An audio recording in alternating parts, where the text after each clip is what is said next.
Is it still 2024? Yeah, okay. We have one more pattern to review, and this is one that I love.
You know what? I'll just say this. The grocery store gonna get mad at me if I complain about the carts not being returned.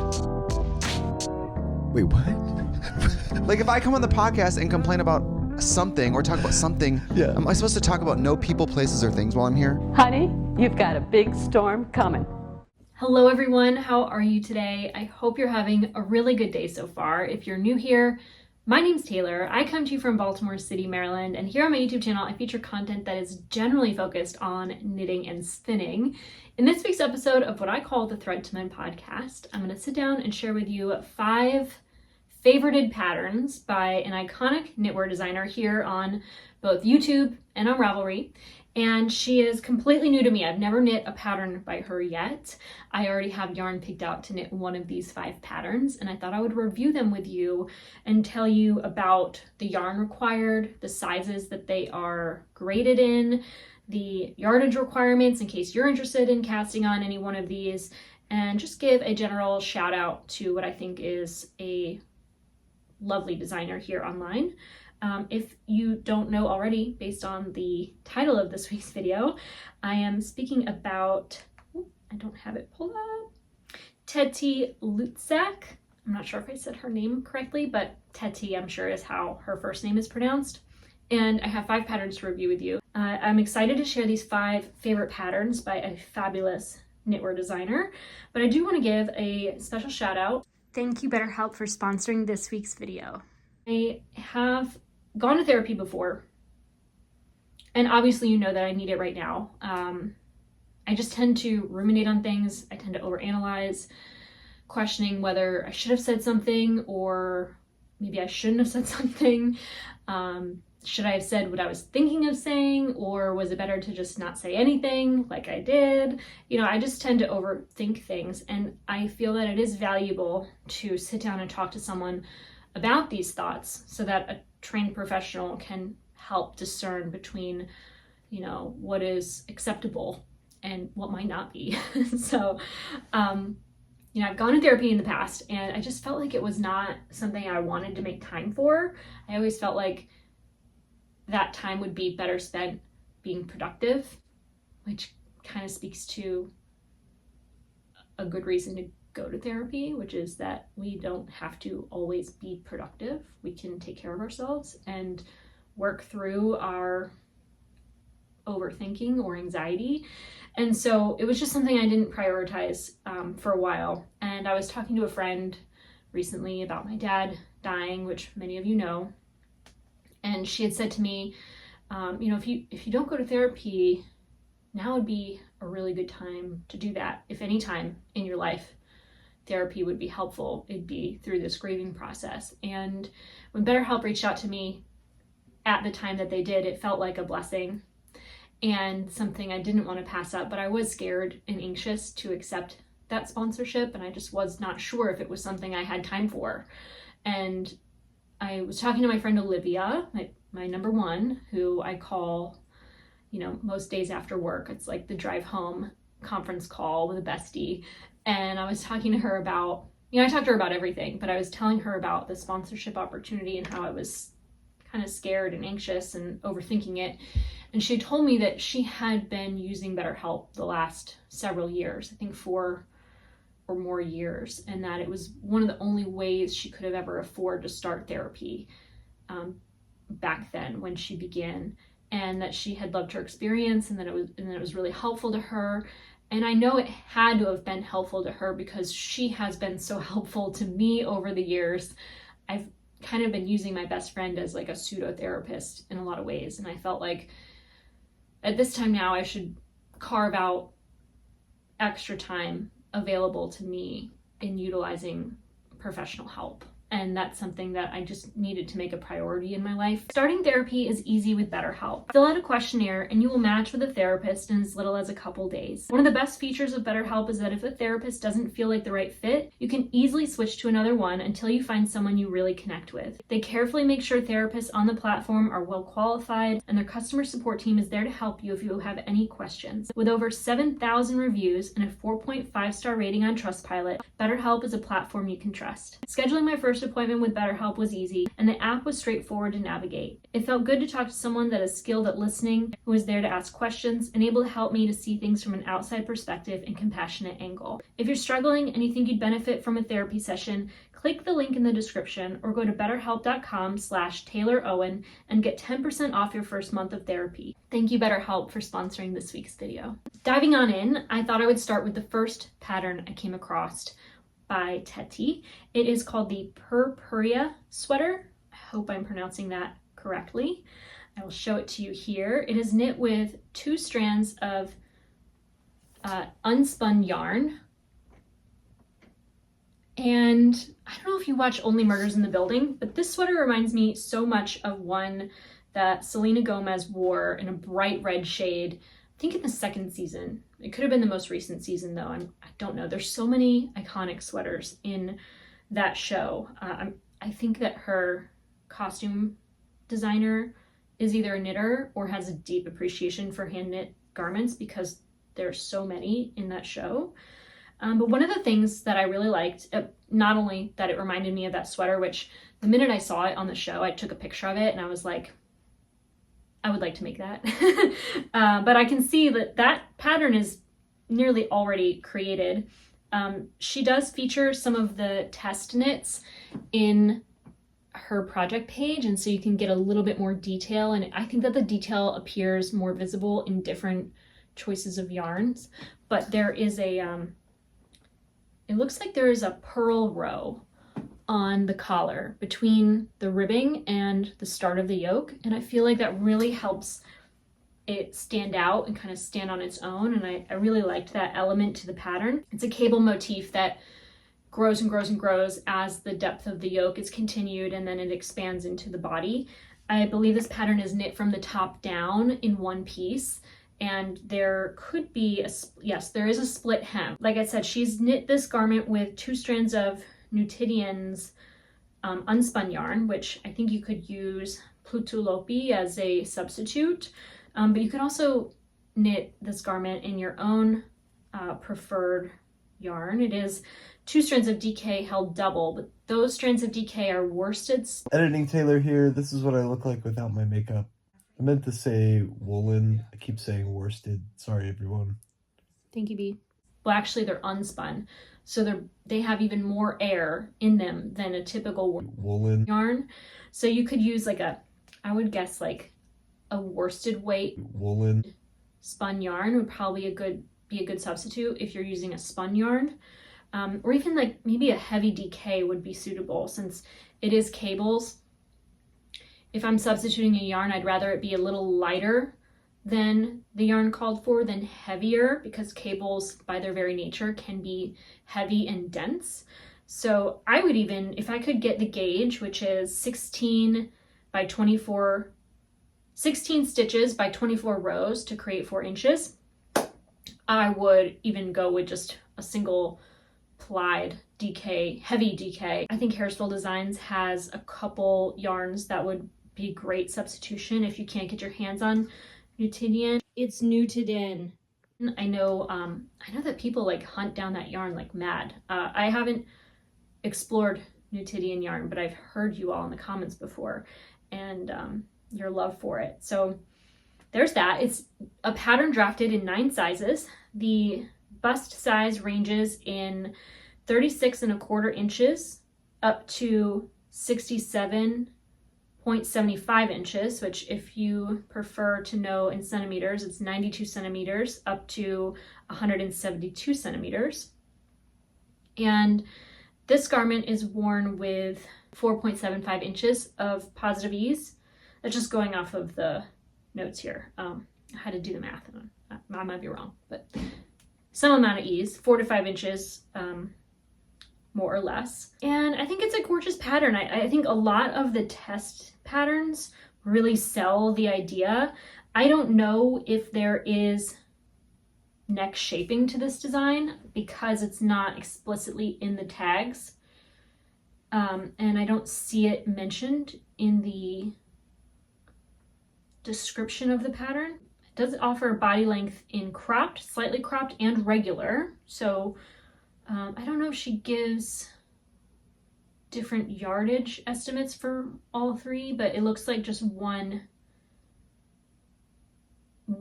yardage estimate for each size. Typically, like if you're about to knit a cable sweater, you've probably knit a sweater before and you sort of kind of know how much yardage it requires, like in terms of number of skeins. But yeah, I guess that could be one constructive criticism is if you offer it in different lengths, offer the yardage required for different lengths. But one thing Teti does do in all the patterns that I've looked in on is she does offer not just a schematic, but a schematic with the measurements of each portion of the garment. So there's a yoke depth, which I find satisfactory. The bicep circumference, which I also appreciate. In fact, based on those measures, I would knit a size 3 because that's the way I like my yoke things to fit, which is a size larger than I typically do. I just like that area of my sweaters to fit a little more loose. So there's that. Love that pattern, and we will move on to the second. This is a pattern that I saw multiple people wear at Rhinebeck. It is the, I'm going to butcher the names of these patterns. I am sorry. I am a sheltered American who cannot pronounce things I haven't heard spoken. Had I done more research in this video, I would have pulled up every video that might have mentioned any one of these patterns and better known how to pronounce them. I'm sorry, I have limited time. I was just going off of Ravelry. So the name of this pattern is Bifurca, and it is right here. It's a vest. It's knit in the round with like corners that you split and then work sides and then the thing. I had approached somebody wearing this at Rhinebeck and I said, I love this design. I'm afraid to knit it. It looks so complicated. And she said, it's very simple. You just do exactly what I said. Knit in the round, knit the sides, knit the bottom hem, and it's easy peasy, lemon squeezy. This pattern also is graded into 9 sizes. They range in 73 to 153 centimeters, 30 to 62 inches. The recommended ease is 0 inches or centimeters of positive ease to 4 to 8 inches, I guess. So it's something you can wear with no ease or plenty of ease. I would probably make this one with no ease because I like the way it fits kind of as like a bodice style vest. The sample is shown with no ease. This vest has a modular construction, consists of a central panel, essentially a rectangle, worked in the round and featuring a botanical colorwork pattern. 4 sides worked sideways from the central panel and joined at the underarms. The edges of the body and armholes are finished with half-twisted ribbing worked in the round. We love to see a bit of twisted rib around here. I'm not familiar with the yarn she chose to knit this with, but she said it can be substituted with any other sport or DK weight yarn with a matching gauge. The gauge is 26 stitches and 36 rounds in a 4-inch swatch, and the yardage required for the main color is 400 to 918 yards. If I only needed 400 to 463 yards of the main color, let me see, do I have it pulled out here? I think I just might cast on this project in the new year in January as a reward to myself for finishing something I've started with these 2 skeins of DK weight yarn I picked up at Rhinebeck 3 years ago now, I think. And they are there's some long wool mixed with merino. And so they're not the most next to skin soft, which I think would be great for a vest because it would be layered over top of something.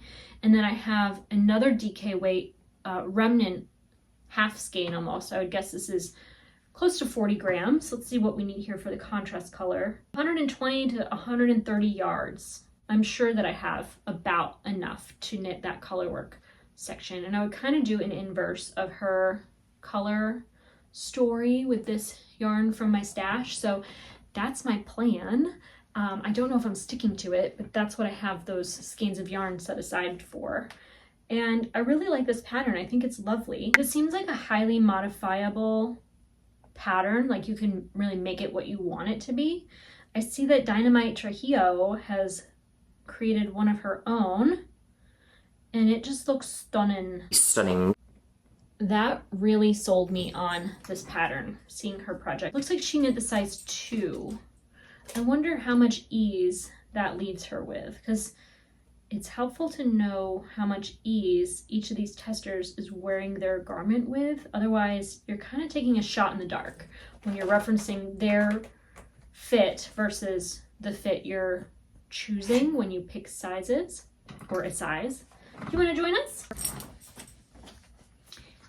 Everyone say hello to Starship Enterprise. She is wearing her doggy version of the, what's that?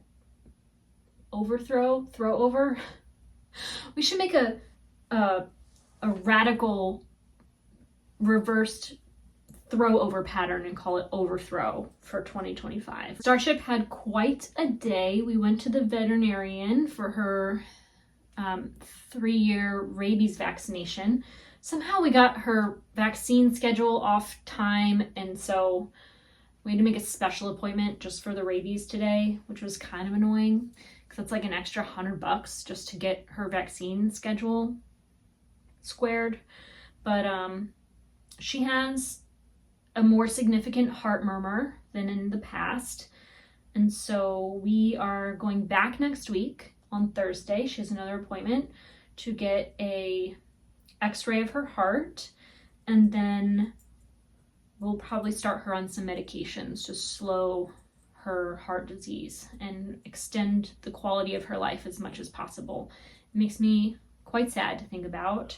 She's 12 or 13 years old right now, so in speaking with her veterinarian, it's likely she only has maybe 2 to 3 years of quality life before heart failure might kick in. You never know. You just don't ever know. I share this to just acknowledge that reality, but also if you have experienced an aging dog with heart disease, I would love to know what your experience was like. How long did they live? What was that like for you? Because I have had a very emotional day today, kind of grappling with that reality and focusing on her well-being. So she is just my best friend, and I can't imagine a world without Starship Enterprise. She's such a good girl. All right, 3 more to go. It is one I can easily pronounce. It is called Between Petals Pullover, and it is a gorgeous top-down colorwork yoke with seemingly lots of ease. Gorgeous little puff sleeves. She knit this pattern on a US size 4 for the yoke and 2.5 for the ribbing. The gauge is 20 stitches and 25 rows per 4 inches. And for yardage, it seems that about 1,500 yards is needed for the smallest size in the main color, up to 3,815 for the largest. The contrast color requires about 150 yards up to 409 yards. So how much is that? 150 yards. I mean, that's less than, what's the gauge here? All right, 20 stitches and 25 rows equals 4 inches.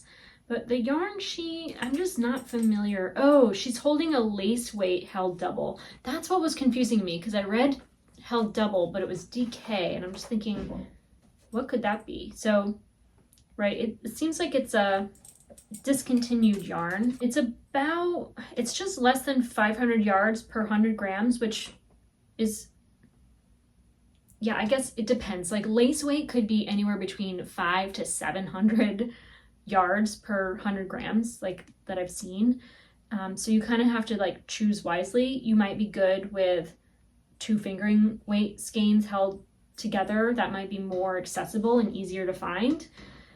Or you could just choose any yarn that gives you that gauge of 20 stitches to 25 rows for 4 inches. But I think it's a lovely pattern. And if I'm not mistaken, yeah, you know what would actually be really cool is, and I've seen this with that designer I had tagged in a recent video, if you were holding something like silk mohair with a strand of fingering to get gauge, you could add little beads in the colorwork motif to make the foliage kind of sparkle and shine. I think that would be stunning. Stunning, stunning. This is so stunning, isn't it? On the same topic of a top-down yoke colorwork sweater is the Mokash pullover. I hope I said that right. It is knit with a sport weight yarn, 28 stitches and 30 rows equals 4 inches. So it's a tighter gauge than the others. And here it is on her now. Very cute. I love the colorwork stripy element to it. I would personally probably continue the colorwork down the forearms, and all of the testers seem to knit this project. There's 49 projects right now. Not all of them are completed, but some knit it with quite a bit of ease in the body, and then others have knit it with significantly less ease in the body. And I don't know if it's how they're modeling it. I don't know if it's clipped in the back. There's not an extensive amount of notes. She did continue the motif down the forearm, which I liked. But I could see myself knitting this sweater if I had the right yarn, especially if I could get away with knitting it in just like, what is it, 3 or 4 colors. It's knit with 4 colors. So if I had 4 individual skeins that I could knit this into, I would add, after the widest bust, I would add decreases at the side body to make it more fitted and kind of give it a little bit of a vintage flair. And then if I did continue the colorwork down the arms, I could probably use less of the main color so that I get away with knitting it into with just 4 individual single skeins of color. 4 individual, you know what I'm saying, 4 individual skeins of different colors. Why was that so difficult? I think this is an adorable pattern. Let's check out, the gauge is a little tighter, like we said. Oh my God, she knit it on 1.5 and 2.5 US size needles. So that's 2.5 millimeters for the ribbing and 3 millimeters for the body. Seems like the 2.5 millimeter needle size is her standard choice of needle for every single ribbing that we've come across so far, regardless of the weight of yarn, which is interesting. Again, I don't know if there's neck shaping. I don't see it written in the tags.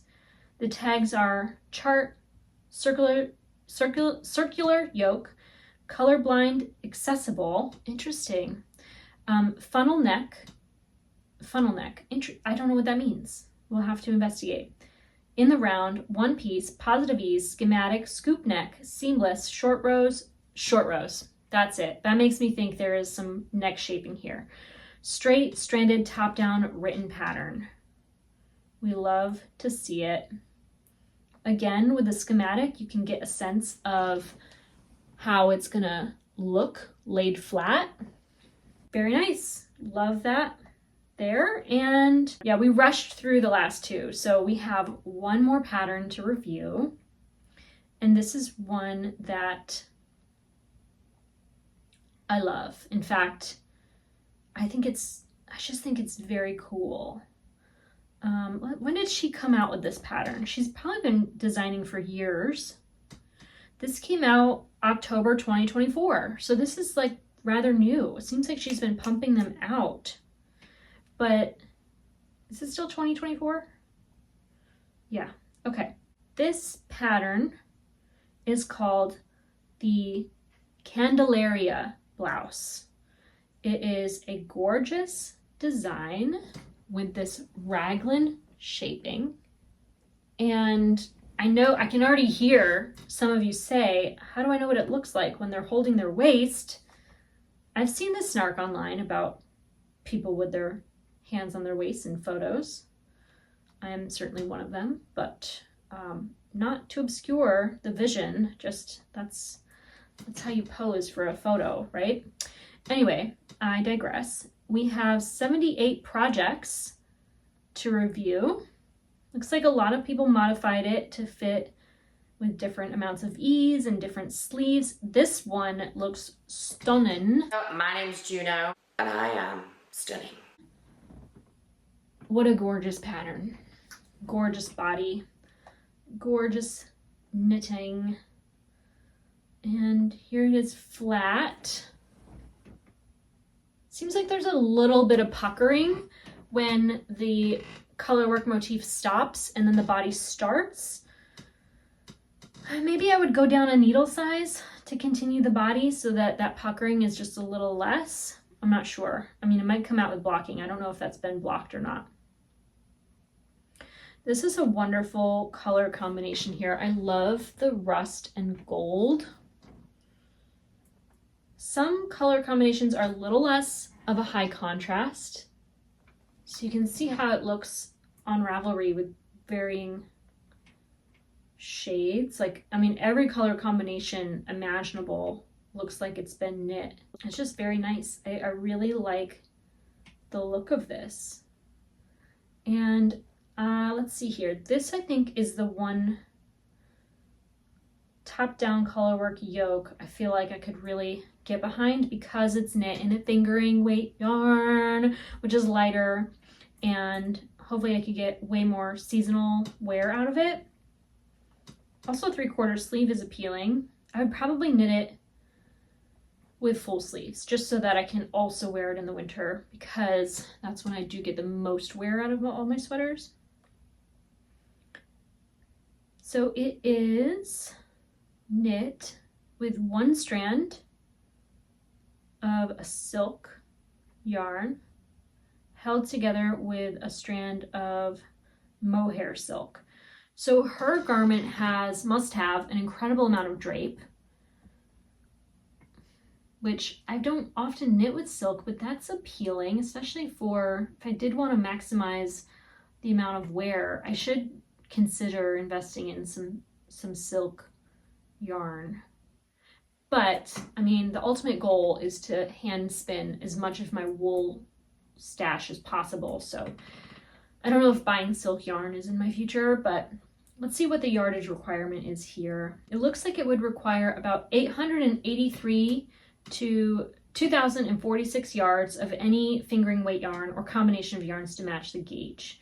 The gauge is 30 stitches and 30 rounds equals 4 inches in the color work. And then it seems that she offers a different gauge for the ribbing and the flat section, which is interesting. It seems like she uses the same size needle for the flat ribbing and the color work, and maybe that's why the gauge is measured to be different. I'd probably change needles to try to get the same gauge so that the fabric doesn't pucker.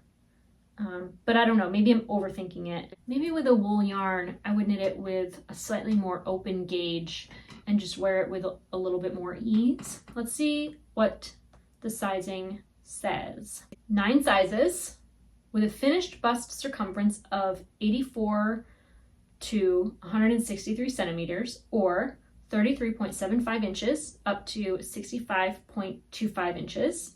And there's 4 inches of recommended ease, or 10 centimeters of recommended ease. So with 4 inches of ease, I would knit the second size.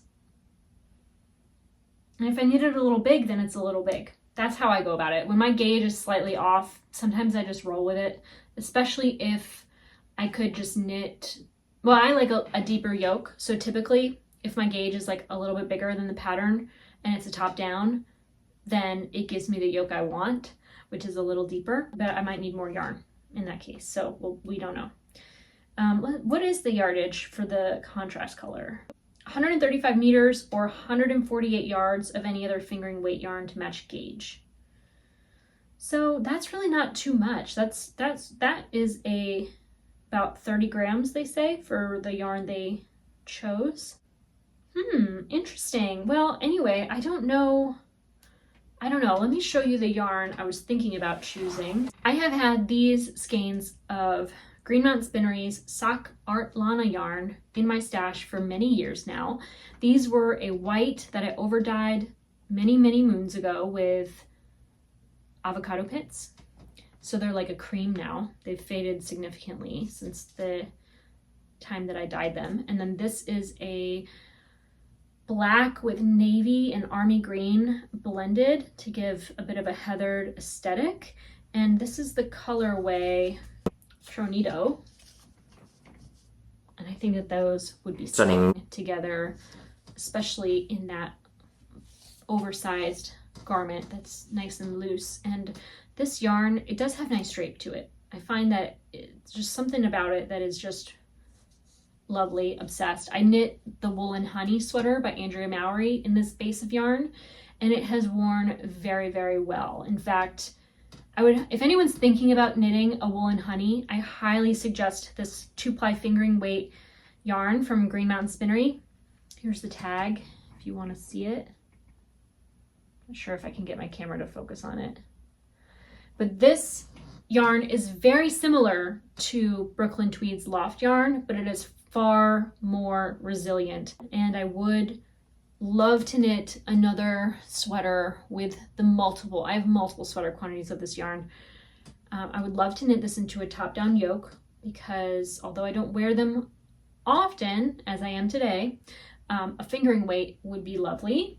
So that's a future plan. I don't know, I have so many plans when it comes to knitting and so many intentions, and they change over time. So that's kind of why I'm here online to talk about knitting, is to just think creatively and have some fun and play with all of my little toys.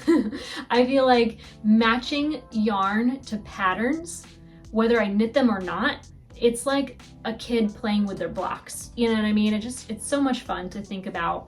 Or it's like painting. You have all these like colors, and you either apply them to a canvas or you think about putting them on a canvas. It's just fun. So that's it for this week's episode of the Thread to Mend podcast. I want to thank you so much for watching. If you want to find me on social media, my name is Taylor E. Owen on Ravelry and Instagram. You can find me on TikTok as Taylor Knits. If you do want to save 10% on your first month of therapy, do please remember to click the link below in the description or the pinned comment and use that link in order to sign up. That would be so appreciated. I think that therapy is useful, it is helpful. There's nothing to be ashamed about getting help with your mental health. Thank you again so much for watching. I hope you have a wonderful day, a wonderful week, and that you take care.